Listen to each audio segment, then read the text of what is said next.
अस्सलाम वालेकुम।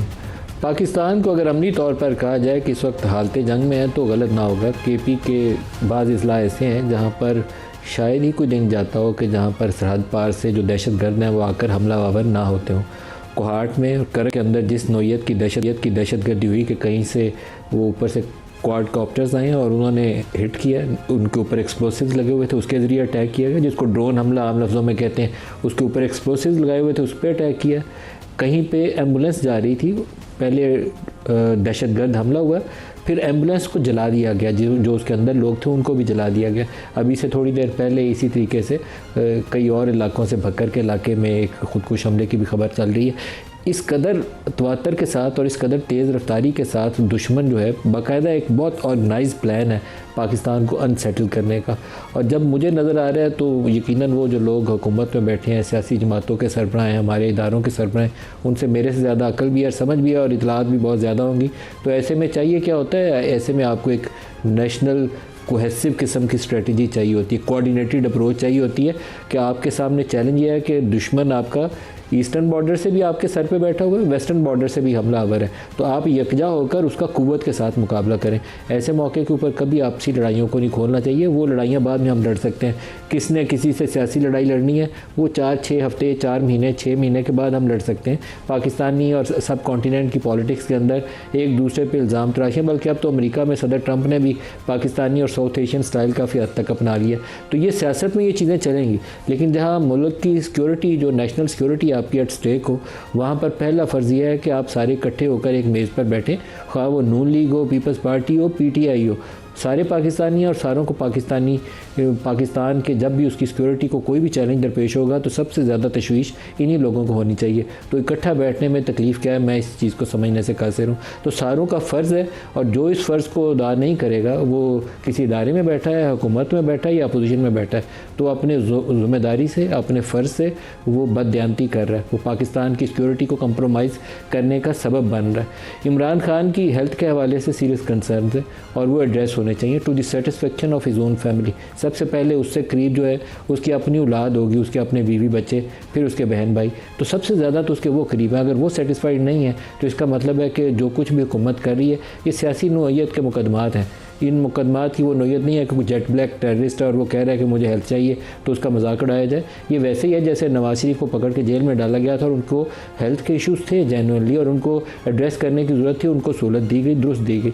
अब इमरान को ज़रूरत है तो उनको दी जानी चाहिए। अगर उसके बच्चे, उसकी माएँ भाई कह रही हैं कि नहीं हमें तशवीश है, तो उनकी तशवीश को एड्रेस करें, बजाय ये लड़ाई सड़कों के ऊपर आ जाए, और वो भी ऐसे मौके पर जहाँ सरहदें हमारी जो है ख़तरों से खाली नहीं है। तो PTI के अंदर भी 2 स्कूल ऑफ थॉट हैं। एक तो मॉडरेट एलिमेंट है जो चाहता है कि आग लगाए, आग भड़काए बगैर कोई बातचीत से मेज़ के ऊपर बैठ के हल निकलाए। दूसरा वो है जो महसूस करता है नहीं सड़क गरमा के हल निकलेगा। सुहेल अफरीदी साहब शायद उस सड़क गरमाने वाले ग्रुप की नुमाइंदगी करते हैं और बैरिस्टर गौहर उस मॉडरेट एलिमेंट की नुमाइंदगी करते हैं। सुनिए दोनों क्या कह रहे हैं, फिर आगे चलते हैं। जो हमारी आईनी और कानूनी लड़ाई है, हकीकी आजादी की लड़ाई है, ये लड़ाई अब हमने लड़ दी है। हम अपने अमन फोर्स को इमरान खान की रिहाई के लिए हम बनाने जा रहे हैं, इंशाल्लाह बनाएंगे भी, और इसके जरिए अपने लीडर, अपने कायद जनाब इमरान खान साहब को रिहा भी करवाएंगे। अगर मैं हारा आप सब हार जाओगे, अगर मैं जीता आप सब जीत जाओगे। जहाँ तक फोर्स का ताल्लुक है तो हमने पार्टी में डिस्कस किया है। हम चाहते हैं कि कोई भी ऐसी चीज़ ना हो जो गैर कानूनी, गैर आईनी हो, और हम कोशिश करेंगे कि खान साहब की रिहाई के लिए जो भी स्ट्रगल हम शुरू करें वो आईनी, कानूनी और डेमोक्रेटिक हो और पीसफुल हो। कौम को यकीन दिलाता हो पाकिस्तान तहरीक इंसाफ कोई ऐसा काम नहीं करेगी जो गैर आईनी, गैर कानूनी हो, जो पीसफुल हो ना हो, और वो जो डेमोक्रेटिक ना हो, कोई ऐसा काम हम नहीं करें। 9 मई पाकिस्तान में एक इंतहाई अफसोसनाक वाक़या था। बहुत गलत हुआ जो भी हुआ, उससे पाकिस्तान में जमहूरियत कमज़ोर हो गई। पार्लिमान की वो जो तौक़ीर और इज़्ज़त और वक़ार था वो कमज़ोर हो गया, शख्सी आज़ादियाँ मुतासर हो गई। तो मुझे नहीं पता जो 9 मई के प्लानर थे उन्होंने क्या अचीव करने की कोशिश की थी जब सारा कुछ हाथ से निकल गया। अदालतें बड़ी तगड़ी थी पाकिस्तान में, सुप्रीम कोर्ट और हाई कोर्ट्स वज़न था उनका वज़न उनसे छीन लिया गया 26वीं 27वीं तरमीम के ज़रिए, और आइंदा पता नहीं और किसी तरमीम के नतीजे में क्या निकलेगा। लेकिन अब पाकिस्तान का मफाद ये है कि ये सारे इकट्ठे हो जाएँ, पाकिस्तान की खातिर सारे एक मेज़ के ऊपर बैठ कर फ़ैसला कर लें कि पाकिस्तान को बचाना कैसे और आगे लेकर कैसे चलना है, ये सरहदों की सूरत हाल है। मैं प्रोग्राम के दूसरे हिस्से में आज थोड़ा सा इकॉनमी के ऊपर भी जाना चाहूँगा, क्योंकि इकॉनमी के ऊपर ख़ुद जो वफाक के अपने बनाए हुए सरकारी इदादोशुमार हैं, ये किसी private individual doctor Hafeez Pasha के एस्टीमेट नहीं है, जो पहले चैलेंज कर चुके हैं कि जो इन्होंने अनएम्प्लॉयमेंट के नंबर्स दिए थे 7%, वो कहते हैं दुरुस्त नहीं है, वो कहते हैं 22% तक अनएम्प्लॉयमेंट है। लेकिन अब जो सरकारी इदादोशुमार ख़ुद हुकूमत ने दिए हैं तो 10 साल की बुलंद तरीन सतह पे पावर्टी पाकिस्तान में जा चुकी है। इनकम इनइक्वालिटी, गरीब गरीब तर और अमीर अमीर तर, वो कुछ 27 साल से बदतरीन सतह पे जा चुके हैं।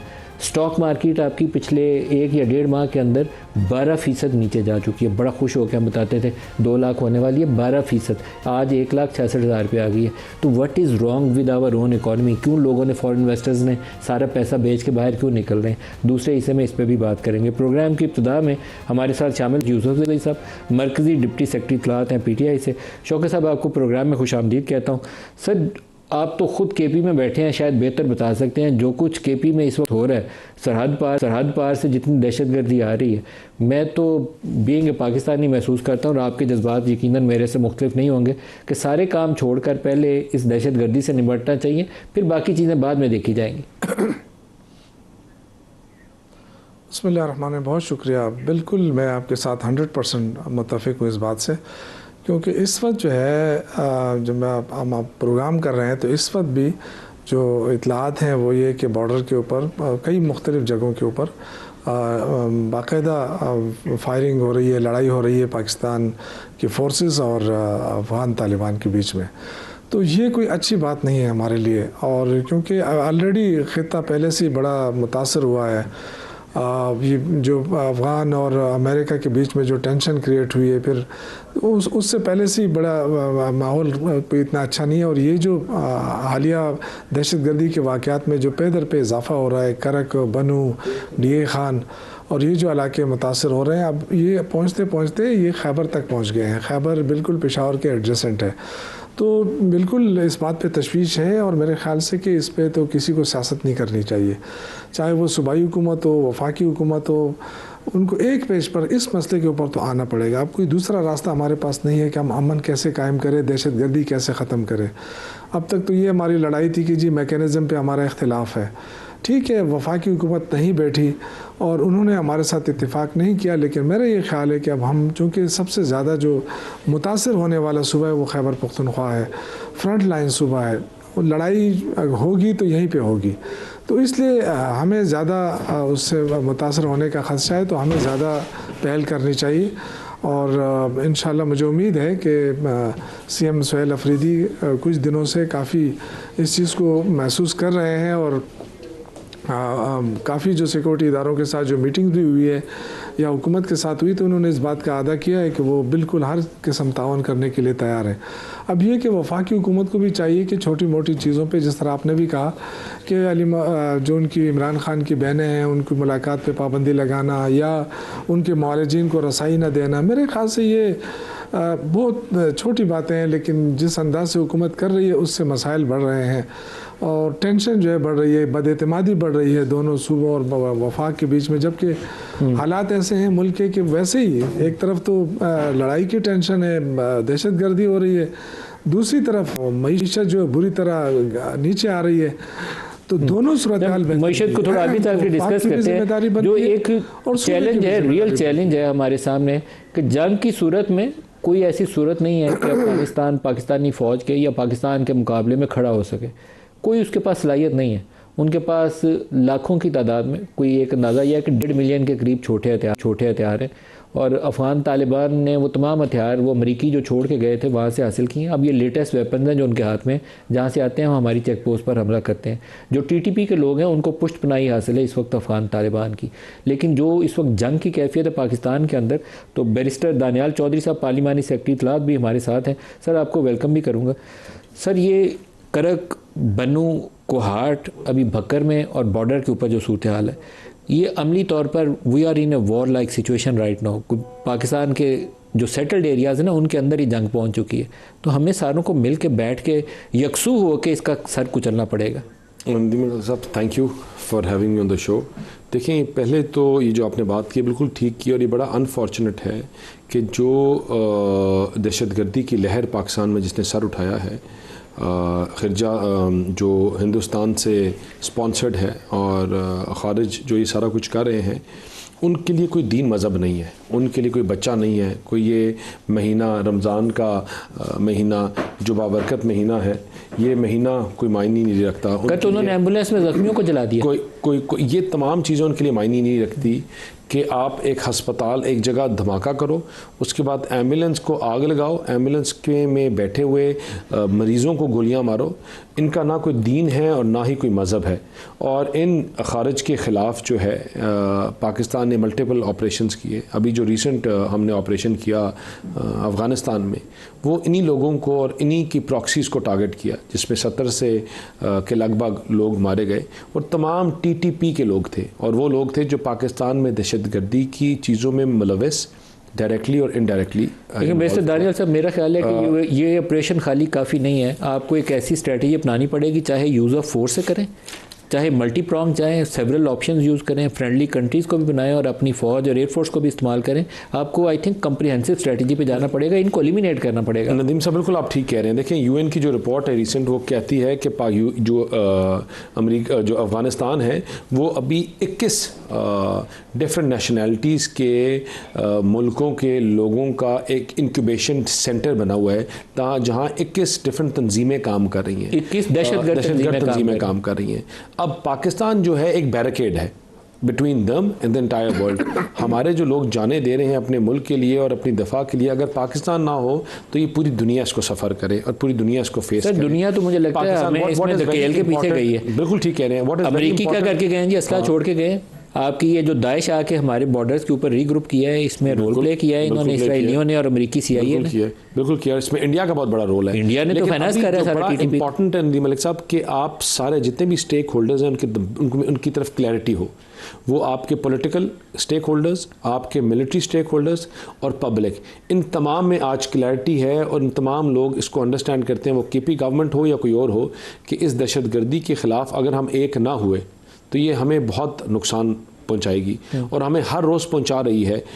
और क्या हमारे बच्चे यहाँ शहीद हो रहे हैं, यहाँ बच्चे, पुलिस का DSP भी शहीद हो गया, बच्चे फौज का कर्नल भी शहीद हो गया, सिपाही भी शहीद हो गए। बिल्कुल ठीक कह रहे हैं। आपकी हमारी बहनें बेवाएं हो रही हैं, और इन लोगों के ख़िलाफ़ जो हम 2 महाज में जंग लड़ रहे हैं, एक बॉर्डर्स के ऊपर और एक इंटरनेशनल फोरम्स पे ऊपर, कि दुनिया को बताएं कि ये हमारी जंग नहीं थी जो हमें तोहफे में दी गई है, विरसे में दी गई है, और इसको लड़ना है। लेकिन मैं आपको इसके साथ एक और चीज़ बताऊं, जिसकी वजह से मैं कहता हूँ और मैं बड़ा हमारा ईमान और मजबूत हो जाता है। वो आपने ख़त देखा होगा, एक लेटर, व्हाट्सएप मैसेज जो कर्नल ने, जो शहीद हुए, उन्होंने अपने घर वालों को किया, जिसमें उन्होंने कहा कि मैं जो अगर इसमें मारा जाता हूँ तो Allah has given me a great gift and that is my son. उसका ख्याल रखना, लुक आफ्टर हिम। और आपके रोंगटे खड़े हो जाते हैं बात करते हुए कि उसका ख्याल रखना, और मैं अपने मुल्क के लिए, अपने झंडे के लिए ये लड़ाई लड़ा हूँ। और मुझे वो सारे बहुत बड़े लोग हैं जो पाकिस्तान के लिए अपनी जानें कुर्बान कर रहे हैं, और मुझे ये दोबारा ऑप्शन मिले तो मैं इसी फ़ौज में भर्ती होकर अपने मुल्क के लिए शहादत नोश करूँगा। उस जज्बे को कोई हरा नहीं सकता और उस जज्बे को कोई पीछे नहीं कर सकता। और ये जज्बा है जो सलाम है। लेकिन शौकत यूसुफज़ई साहब, यहाँ पर एक फ़र्ज़ है रियासत का, जिसमें आप और दानियाल साहब बराबर के ज़िम्मेदार होंगे। आप बैठें, साथ अस्करी इदारे के लोग बैठें और एक नेशनल लेवल के ऊपर एक प्लान की मंजूरी देकर उठें। आपको इनको कुचलना पड़ेगा बज़ोर ताकत, इनको कमज़ोर करना पड़ेगा और फिर रास्ता निकालना पड़ेगा। आप इनको इंगेज भी कहीं करना चाहते हैं, अफ़गानिस्तान को, सऊदी अरब को, कतर को, UAE को, सारे अपने जो दोस्त ममालिक हैं इनको साथ मिला के बिठाएँ, सारे फोरम एक्सरसाइज करें जहाँ जहाँ ऑप्शन अवेलेबल है। हमें उस कम्प्रीहेंसिव स्ट्रेटजी पे जाना पड़ेगा, अपने इलाकों से इनका खात्मा करें। सरहद पार भी कार्रवाई करनी है तो उसके लिए भी एक प्लान की मंजूरी दें। शौकत साहब जी बिल्कुल। देखें, ना हुकूमत अकेला कुछ कर सकती है, ना सिक्योरिटी फोर्सेस के इदारे अकेला कुछ कर सकते हैं, मिलकर ही करना पड़ेगा, इसमें कोई दो राय नहीं है। जो मैंने आपसे कहा ना कि छोटी मोटी चीज़ें हैं, उसकी वजह से जो एतमाद साजी में फुकदान आया है और बढ़ता जा रहा है, इसको कम करने की ज़रूरत है। अब बिल्कुल हर एक को अपनी ज़िम्मेदारी, रिस्पॉन्सिबिलिटी फ़ील करनी पड़ेगी। इस वक्त हमारे तकरीबन आप देखें, बलूचिस्तान देखें और खैबर पख्तूनख्वा, यानी 2 सूबों में एक किस्म की आग लगी हुई है। और दहशत गर्दी जो ख़त्म ना होने का नाम ले रही है। तो अब आगे क्या रास्ता है हमारे पास? हम तरक्की तो हम तब करेंगे जब दहशत गर्दी नहीं होगी, अमन होगा, इन्वेस्टमेंट आएगी। लेकिन कई अरसे से हमारा तो अफगान बॉर्डर ही बंद है। जो हम ख्वाब देखते रहे कि जी हम सेंट्रल एशिया तक रसाई करेंगे, वो ख्वाब तो हमारा ख़त्म हो गया अब। तो इसलिए बेहतर ये है कि अब अपनी नई हिकमत अमली के साथ और एक एतमाद साजी के साथ सारी क़ुव्वतें मिल के इस चीज़ से पहले निपटे, क्योंकि हमारे लिए सबसे बड़ी जो चैलेंज है, सबसे बड़ा वो दहशत गर्दी ही है। तो क्योंकि आपने देखा कि पिछले कुछ अरसे में इस्लामाबाद के अंदर भी धमाके हुए, और ये हमारे लिए उस वक्त भी एक वार्निंग थी। लेकिन बदकिस्मती है कि हमने उस चीज़ को अभी तक एहसास नहीं आया है। हम कहते हैं बस ठीक है, एक धमाका हो गया, बस अब आइंदा नहीं होगा, लेकिन फिर हो जाता है। तो अब आहिस्ता आहिस्ता चीज़ें इतनी हुई कि मैंने आपसे कहा कि खैबर तक लड़ाई पहुंच गई है। और अब डायरेक्टली, पहले तो ये था ना कि यहाँ पे टीटीपी या कोई और दहशतगर्द कार्रवाई करते, अब तो डायरेक्ट अफगान तालिबान ने हमला कर दिया एक किस्म का। तो अब ये जो है ना, इस सूरत हाल में देखिए हमारी फ़ौज तो लड़ रही है, हमारे सिक्योरिटी इदारे जो है ना वो अपनी ज़िम्मेदारी पूरी कर रहे हैं, और मैं उनको खिराज तहसीन पेश करूँगा। लेकिन ये कि क्या हम अगर आपस में यहाँ लड़ते रहें तो उनकी फैमिली पे क्या असर पड़ेगा, और ये जो हमारे लिए लड़ रहे हैं उन पे क्या असर पड़ेगा। तो बाकी चीज़ें तो मैंने कहा ना, सियासी इख्तलाफात ये होते रहेंगे, लेकिन जब ऐसा मौका आता है तो पहले भी पाकिस्तान में यकजहती आई है। जिस तरह इंडिया के ख़िलाफ़ हमने देखा, हम पे बड़ी तनकीद हुई कि जी ये तो ऐसे थे वैसे थे, लेकिन खुदा गवाह है कि हमने इंडिया के ख़िलाफ़ जब हमारी जंग शुरू हुई तो उसमें पूरा तारीख़ इंसाफ जो है वो अपनी फोर्सेस के साथ खड़ी रही। और आज भी मैं ये कहना चाहता हूँ कि इसमें कोई दो राय नहीं है, ना किसी को गलतफहमी होनी चाहिए।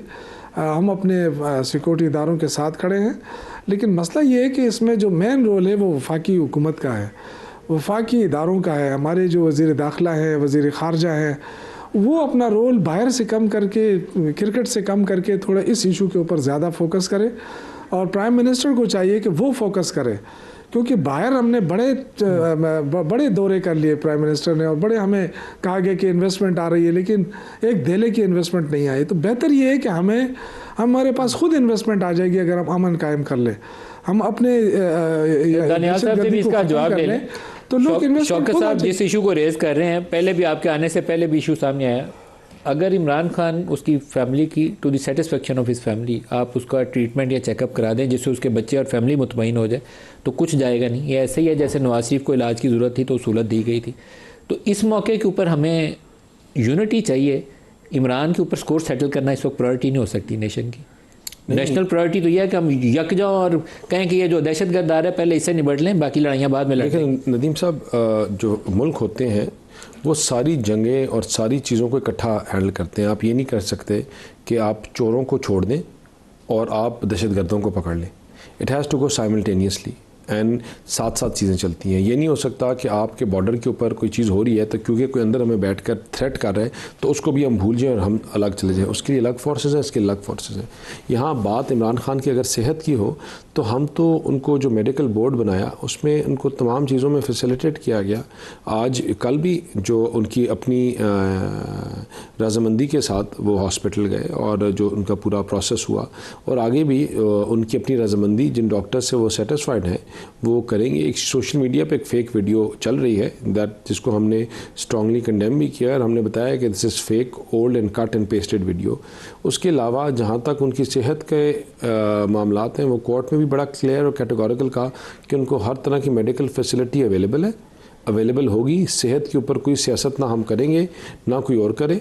और जहाँ तक उनका नैरेटिव है, नवाज शरीफ की जेल में और उनके इलाज में और इमरान खान की जेल में और उनके इलाज में क्या कोई फ़र्क है? कोई डिफरेंट केस बनता है? नहीं, कोई डिफरेंट नहीं है। लेकिन देखें, आपको जो रिलीफ है ना दो किस्म की एज़ कानूनी शहादत, अगर ये भी वकील हैं दे विल अंडरस्टैंड कि आपकी जो लाइफ थ्रेटनिंग डिजीज़ होती हैं उनके ऊपर कानून की और कानून है, और वो बीमारियां जो लाइफ थ्रेटनिंग नहीं होती और वर्सन नहीं हो रही, एक पॉइंट पे रुक जाती हैं, उनका एक अलग बरतानिया जाने की प्रोविजन लॉ में थी किसके लिए? जब नवाज शरीफ को भेजा गया था। आपकी हर चीज़ की प्रोविजन है, बरतानिया जाने की थी। बिल्कुल है, बिल्कुल। आपका देखें, आप स्पेशल आपके लिए सहूलत बनाई गई। नहीं, आपकी एक चीज़ है कि आपको you are allowed to give way, मतलब देखें ना, फर्स्ट प्रोसेस है जेल से बाहर निकलना, बेल। सेकंड प्रोसेस है अपना आपका नाम निकलवाना लिस्ट से। तो वो सारे प्रोसेस अगर पहले प्रोसेस से आखिरी प्रोसेस का करेंगे उसका जवाब है नो, लेकिन स्टेप बाय स्टेप आपको हर चीज़ की इजाज़त मिल जाती है। जब आपको बेल मिलती है या आप अस्पताल या घर शिफ्ट होते हैं, उसके बाद आपको ट्रैवल वन टाइम परमिशन मिलती है और आपको आप लेके जा सकते हैं। Unfortunate reality of Pakistani politics से कभी हम नवाज शरीफ को, कभी जरदारी को और कभी इमरान को जेल में डाल के फिर खुश होते हैं, तो फिर नहीं, इसमें कोई खुशी मेरे ख्याल में इसका रास्ता भी निकालना पड़ेगा। नदीम मलिक साहब, मैं आपको ये आज रमज़ान है बात कह रहा हूँ कि कोई खुश नहीं है। हम इनके साथ बैठकर जितनी गवर्नमेंट ने कोशिश की है इनके साथ मफाहमत की, हम भूल जाते हैं कि जो ये गालियाँ देते हैं, जिनका इनका माइंड सेट है। I don't want to talk about that, it's a different program and very constructive program, लेकिन जो ये बातें और हरकतें करते हैं, इन्होंने इदारों को, पाकिस्तान को, पाकिस्तान के लोगों को मजबूर किया है। लेट्स नॉट फॉरगेट कि क्या होता रहा कि आप इंडिया के साथ जंग जीत कर जब आपका सिपा सलार बाहर गया तो वहाँ उस बैनर जिसमें बलूचिस्तान की सेपरेशन की बात हो रही थी, उसके साथ और क्या स्लोगन्स लिखे हुए थे, आपके आर्मी चीफ के ख़िलाफ़, आपके प्राइम मिनिस्टर के ख़िलाफ़, आपके दुनिया के सामने आपकी क्या बातें करते रहे। आपके इदारों का यही लोग थे जो कहते हैं दहशत गर्दों से बैठ के मुज़ाकरात करो, इनको सिन्ना मैरियट में लेके। I don't want to take the topic there, आज बड़ा एक अच्छा टॉपिक है, but what I am saying कि इसमें बहुत ज़्यादा इन्होंने मेहनत की है, और अगर यही मेहनत मुस्बत तरीके से चीज़ों को बेहतर करने के लिए करते तो आज हम एक बेहतर जगह में होते, एक बेहतर स्टेबल तरीके से चीज़ों को आगे चला रहे होते। मफाहमत, गाली गलोच, मैं किसी का एसी उतार दूंगा, मैं सांस बंद कर दूंगा, मैं अस्पतालों में इनको नतीजा क्या निकला उसका? खुद इमरान खान जेल में, उससे कोई हल नहीं है। नहीं, लेकिन ये देखें उसका नतीजा क्या है। उस तर्ज सियासत का जो इमरान ने शुरू की थी वो नेगेटिव वो थी। कल भी वही बात आज इमरान भी जेल में, आज भी वही बयानियां करते हैं। लेकिन आप जो कर रहे हैं कल आपके साथ हम नहीं कर अमल होगा। रहे, ये अपने साथ खुद कर रहे हैं। हम कल भी इस चीज़ के खिलाफ थे, हम आज भी इसके खिलाफ हैं। शौकत साहब, इसका बैठकर मफाहमत से चीज़ों को चलें, मफाहमाना तरीका यकीनन कोई होना चाहिए, और आपकी जमात के अंदर भी जो मॉडरेट एलिमेंट है उसे प्रवेल करना चाहिए आगे रास्ता निकालने की खातिर। मुझे लगता है कि हम बंद गली की तरफ सियासी तौर पर जाए जा रहे हैं, इतनी मुश्किल सरहदों के ऊपर, और हम आपस में सियासी लड़ाइयाँ लड़ रहे हो। बिल्कुल नासमझी वाली बात है, अकल की बात नहीं है। मेरे ख्याल से नदीम मलिक साहब, मैं तो बहुत कोशिश करता हूँ कि कोई ऐसी बात ना हो जिससे और मज़ीद नफ़रतें बढ़े और मज़ीद इश्तियाल दिलाए। लेकिन बदकिस्मती है कि मैं जिस प्रोग्राम में बैठता हूँ, मेरे आगे जो भी मुस्लिम लीग नून के वज़ीर साहब होते हैं वो ऐसी लैंग्वेज इस्तेमाल करते हैं कि हमें मजबूर होना पड़ता है उसका जवाब। और लोग जो हमें सुनते हैं, मैं माज़रत करता हूं अगर मैं I didn't want to spoil the mood of the program. ये हमें फिर बुरा भला कहते हैं कि देखो इन्होंने आपको ये कहा, इन्होंने आपको ये कहा, आप खामोश रहे। तो मैं तो देखें, इस वक्त जो आपने जो टॉपिक चुना है वो बड़ा इम्पॉर्टेंट है, और मैं उस पर बात करना चाहता था कि हमें इस मौके के ऊपर हमें बिल्कुल पाकिस्तान की सालमियत का मामला है, इस पर हमें एक होना चाहिए। और ये हम आपसे कोई फेवर नहीं मांग रहे हैं कि आप इमरान खान का इलाज कराएं, उसमें फैमिली को एक्सेस दें या उनके मालजीन को एक्सेस, ये तो कानूनी हक है उनका। आज अगर आप उनको शिफा इंटरनेशनल अस्पताल शिफ्ट करने पे कतरा रहे हैं, आप कहते हैं कानून में ऐसी गुंजाइश नहीं है, तो उस वक्त भी जिस तरह आपने क्वेश्चन उठाया कि उस वक्त भी तो बाहर जाने की कोई गुंजाइश नहीं थी, यहाँ भी उनका इलाज हो सकता था। लेकिन ये चूँकि आपको पता है मैं स्पोक्स पर्सन उसमें कमेटी में होता था, तो हमारा 15 दिन बाद इमरान खान साहब के साथ मीटिंग होती थी प्राइम मिनिस्टर सेक्रेटेरिएट में। हमें बाकायदा ब्रीफिंग मिलती थी कि यार कम अज़ कम इस चीज़ के इस इशू पे आपने ज़्यादा वो नहीं करना है इसको। फिर ये साथ ये कहा जाता है कि यार उसकी बीमारी है, ये ना हो कि इसको कोई नुकसान हो जाए, अगर ये जाना चाहता है तो मेरे ख्याल से हमें छोड़ देना चाहिए इनको। और फिर वही यास्मीन राशिद साहिबा जो आज जेल में इनकी वजह से, वो आके कहती थी कि खान साहब ये बंदा यहाँ पे मर जाएगा, प्लीज़ इनके कुछ करें। और तो अगर देखें ना, अगर हुकूमत ना छोड़ती इनको, कहती कि जी यहीं पे दाखिल करो या शिफा में करो या कहीं और करो, उन्हें कहा जी ठीक है, अगर उनकी मर्ज़ी है कि वो बाहर करना चाहते हैं इनको बाहर छोड़ो। तो इमरान खान तो कहता ही नहीं है कि मुझे बाहर छोड़ो, ये तो हमारा डिमांड है। अब जो फैमिली है वो परेशान है, तो कम से कम उनकी परेशानी तो दूर करो। अच्छा, लास्ट मिनट है दानियाल साहब, आप इसका जवाब दे दें। शौकत साहब ने जो बात कही है कोई ज़्यादा गैर मुनासिब डिमांड नहीं है। नहीं, मैं एग्री करता हूँ कि चीज़ों को बैठकर आगे चलाएं, और उनको मेडिकल फैसिलिटी, मैंने जिस तरह भी कहा कि कोई मेडिकल फैसिलिटी जो है उस पर कमी नहीं होगी, कोई कोताही नहीं होगी। और अगर ये शिफा हॉस्पिटल में कहते हैं ना चेकअप कराना है, और वो कहते हैं फैसल सुल्तान आ जाए तो आ जाए, शिफा तो यहीं पे शिफा में अभी कराया उन्होंने चेकअप कराया, और हॉस्पिटल टाइम्स है। में। तो अगर वो समझते हैं और इमरान खान साहब और डॉक्टर्स मवालिद समझते हैं तो इसमें कोई बड़ी बात नहीं है। आई थिंक कि गवर्नमेंट इसको कोई वो काम कोई ऑब्स्ट्रक्ट करेगी नहीं, और उनको जो फैसिलिटेशन चाहिए हम उनको पहले भी देते हैं, आप शिफा आगे भी अस्पताल में देंगे। इलाज के लिए तैयार हैं उनका? ये मेडिकल बोर्ड ने डिटरमिन करना है जो, और उसमें मेडिकल बोर्ड जो है NIC नो, मतलब मेडिकल बोर्ड को अगर वो चीज़ें फैसिलिटी जो ये चाह रहे हैं पेमेंट में अवेलेबल मलिक नहीं है साहब, तो इनका मुझे जो कोई नवाज शरीफ इसमें साहब का नजर नहीं फैसला आता जो कि है ना, व्हाई नॉट नवाज शरीफ शिफा, साहब का फैसला कैबिनेट ने किया था। अगर शिफा में जाना चाहते हैं तो उस नवाज मेडिकल शरीफ बोर्ड साहब का फैसला को सियासी तौर पे अलाउ हुआ करना था। चाहिए इसके ऊपर। तो नवाज शरीफ साहब का जो फैसला कैबिनेट ने था, बाकायदा वो उसकी अप्रूवल दी हुकूमत ने थी। किया था। केस भी पॉलिटिकल है, ये बात सामने रखनी पड़ेगी। मेरे पास ब्रेक की भागी है। बैरिस्टर दानियाल चौधरी साहब और शौकत यूसुफ दोनों का मैं मशकूर हूँ, आपने हमें ज्वाइन किया। एक ब्रेक ले लें, ब्रेक से वापसी पे मिफ्ता इस्माइल साहब हमारे साथ होंगे। पॉवर्टी, अनएम्प्लॉयमेंट, इनकम इनक्वालिटी और स्टॉक मार्केट के साथ क्या हो रहा है पाकिस्तान में। ब्रेक ले लें, उसके बाद बात करें।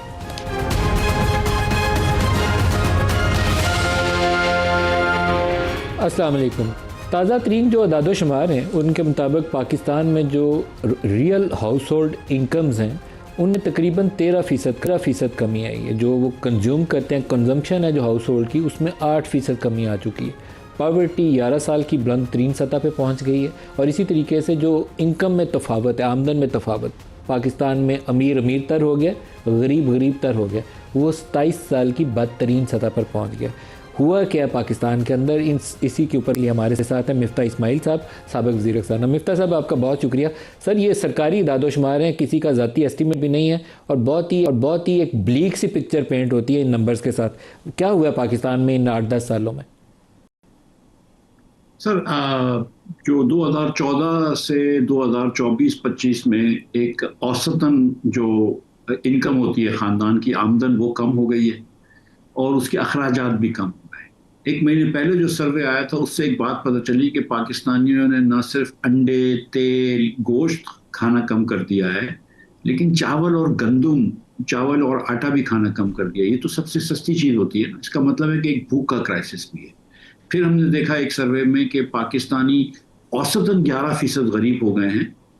इनकी जो रियल इनकम है वो कम हो गई है, लेकिन जो गरीब तरीन 20% पाकिस्तानी हैं वो 21% गरीब हो गए। और अब इस सर्वे में जो ये बात खुल के आई है सामने कि 8,000 रुपये, 8,500 रुपये फी कस अगर हम इनकम रखते हैं तो उसके भी नीचे 29% पाकिस्तानी हैं। यानी कि 7 करोड़ पाकिस्तानी वो हैं जो कि 8,000 रुपये महीने की इनकम से कम पे या आमदन से कम पे गुजारा कर रहे हैं। तो हालात बड़े अबतर हैं। हुकूमत इसको स्टेबिलिटी बोलती है, कोई लोग इसको स्टैग्नेंसी बोलते हैं, लेकिन द फैक्ट है कि हमारे यहाँ हम पीछे जा रहे हैं। पिछले 10 सालों में हमने कोई तरक्की नहीं की। हम गरीब होते जा रहे हैं। और एक जो और स्टेटिस्टिक है जिस पे इतना बात नहीं हुई कि हमारी जो अमीर और गरीब का फ़र्क है वो बहुत बढ़ गया है। आपने देखे कि इनकम इनक्वालिटी जो आपने बात की कि इनकम इनक्वालिटी 27 साल से बढ़ी हुई है। इसका मतलब ये है कि कुछ अमीर लोग जो स्टॉक मार्केट में काम करते हैं या चीनी के मिल मालकान हैं या दीगर लोग हैं, वो तो पैसे वाले और मजीद हो गए हैं। लेकिन क्योंकि औसतन मुल्क गरीब हुआ, इसका मतलब है कि गरीब लोग मजीद गरीब हो गए। तो आज पाकिस्तान के अंदर आपको नौकरी ढूंढना एक अज़ाब है, इसीलिए 21 साल से सबसे ज़्यादा अनएम्प्लॉयमेंट है। पाकिस्तान में सरमायाकारी नहीं हो रही, और आप देखें कि 47 साल में सबसे कम बैरूनी सरमायाकारी हुई है। पाकिस्तान में बिजली और गैस महंगी से महंगी हो रही है, और वो सनतकारों के लिए तो महंगी हो रही है, लेकिन वो आम लोगों के लिए महंगी हो रही है कि जिनके बिजली के बिलों की वजह से वो बच्चों को स्कूल से निकालने पे मजबूर हो गए या दवाई लेने पे मजबूर हो गए।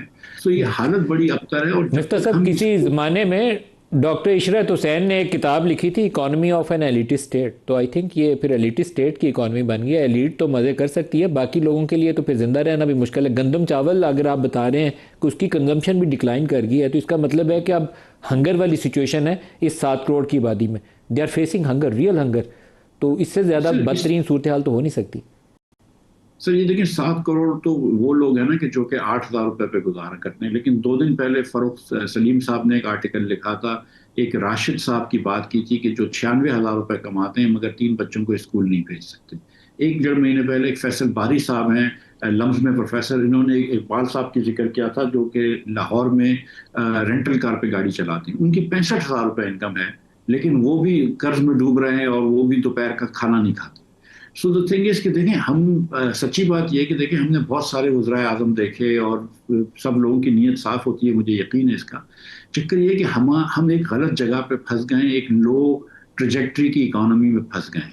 आप इस तरह समझें कि एक गाड़ी अगर अच्छी भी हो तो उसके अंदर अगर ड्राइवर अच्छा भी हो, लेकिन अगर आप दलदल में फंस जाएं तो वो निकलती नहीं है, उसको आपने झटका दे के निकालना होता है। हम इस तरह फंसे हुए हैं और ऊपर से हमारे ड्राइवर ऐसे हैं कि जो बैठते हैं तो कोई पेट्रोल चोरी कर लेता है, कोई गाड़ी का शीशा चोरी कर लेता है, तो वो उसके ऊपर मसला है। लेकिन द थिंग इज कि अगर वो ना भी कर रहे हो ऐसी चोरियां तो हम एक लो इक्विलिब्रियम में फंस गए, और जब तक हम अपनी गवर्नेंस का स्ट्रक्चर चेंज नहीं करेंगे फंडामेंटली, हम आगे नहीं बढ़ सकेंगे। हमको ये सोचना है कि ये एक दिन की, ये 10 दिन की बीमारी नहीं है, ये 20 सालों की बीमारी है। और 20 साल से जो हम स्ट्रक्चर को लेकर आ गए हैं, अपने माशी स्ट्रक्चर को या सियासी स्ट्रक्चर को या हुक्मरानी के स्ट्रक्चर को, वो स्ट्रक्चर ही गलत है और उसकी वजह से हम आगे नहीं बढ़ सकते। मिफ्ता साहब, गवर्नेंस की तो कोई रिफॉर्म नाम की चीज़ हमने की नहीं है पिछले कई सालों से, बल्कि दहाइयों में कोई गवर्नेंस की रिफॉर्म नहीं हमने की। अभी हम बड़े खुश हो रहे थे कि स्टॉक मार्केट बहुत राइज कर रही है, हुकूमत इसको अपनी इक्तिसादी तरक्की बताती थी। 1,90,000 पे स्टॉक मार्केट पहुंच गई, वो 1,66 पे आ गई, 12% मार्केट भी गिर गई। फॉरेन इन्वेस्टर मार्केट से सेल आउट कर रहे हैं, शेयर नेट सेलर है इस वक्त मार्केट के अंदर। वहाँ क्या हो गया? सर देखें, हिंदुस्तान के अंदर जो है ना, वो जो प्राइस अर्निंग रेशो होता है कि अगर एक कंपनी 10 रुपए कमाती है तो वो 150 रुपए का स्टॉक होता है, 15%। हमारा 9% तक पहुंचा था, अब 8% पे हो गया। ये जो फर्क है ना हमारे और हिंदुस्तान की कंपनीज के अंदर, कि एक कंपनी 10 रुपए वहां पे भी कमा रही है, हमारे यहाँ भी कमा रही है, लेकिन वहां पे इसका शेयर 150 रुपए का है, यहाँ पे इसका शेयर 80 रुपए का है। उसकी जो फर्क है वो हुक्मरानी का फर्क है, कि वहां पर आपको थोड़ा सा ज्यादा कंडीशंस हैं कि अगले 5 सालों में ये तरक्की करेगा, कुछ मसला नहीं हो जाएगा। यहाँ पे आपको ये नहीं पता कि किस दिन करेंसी कब तक रखेंगे, किसी एक दिन डिवैल्यू हो गई, कंपनी की प्रॉफिट की डॉलर में वैल्यू कम हो गई, आपको ये नहीं पता कि कंपनी रेमिटेंस दे सकेगी, कंपनी एलसी खोल सकेगी, बिजली इसकी महंगी है तो क्या खाक तरक्की करेगी, गैस इसकी महंगी है तो एक्सपोर्ट नहीं कर सकेगी। सो हमारे यहाँ जो अनसर्टनिटी है, political uncertainty, governance uncertainty, most importantly policy uncertainty, उसकी वजह से हमारा स्टॉक मार्केट वैसे ही अंडर वैल्यू होता है। और अब वो 9 पे था, अब वो 8 या 7 पे जा रहा है। उसकी वजह यह है कि वो थोड़ी सी अफगानिस्तान की अनसर्टनिटी है, ईरान की अनसर्टनिटी है, लेकिन और भी बहुत सारी चीजें हो रही है ना।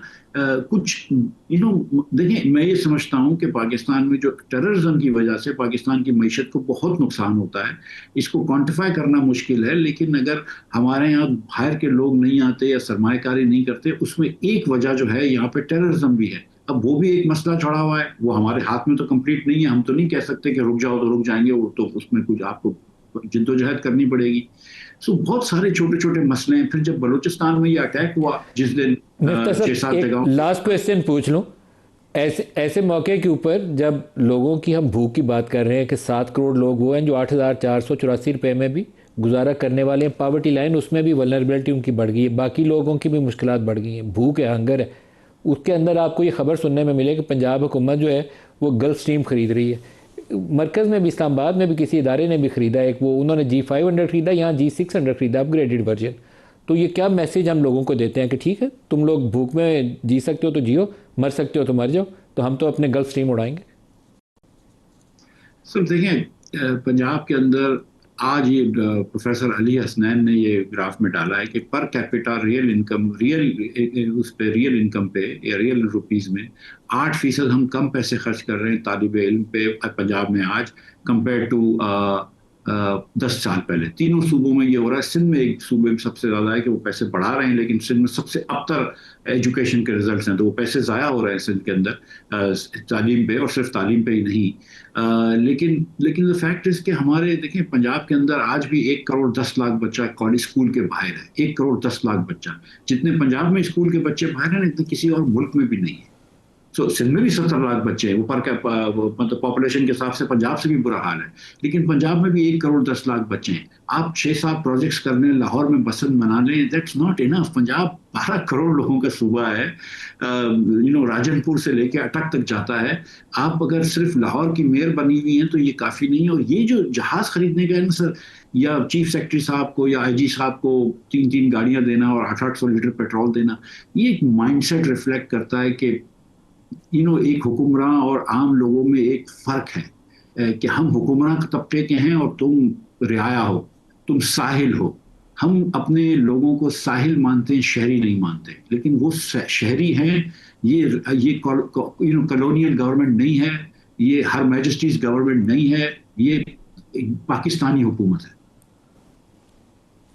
मिफ्ता इस्माइल साहब बहुत शुक्रिया, इनकी आज के लिए इतना ही, इजाज़त दीजिए, अल्लाह हाफिज़।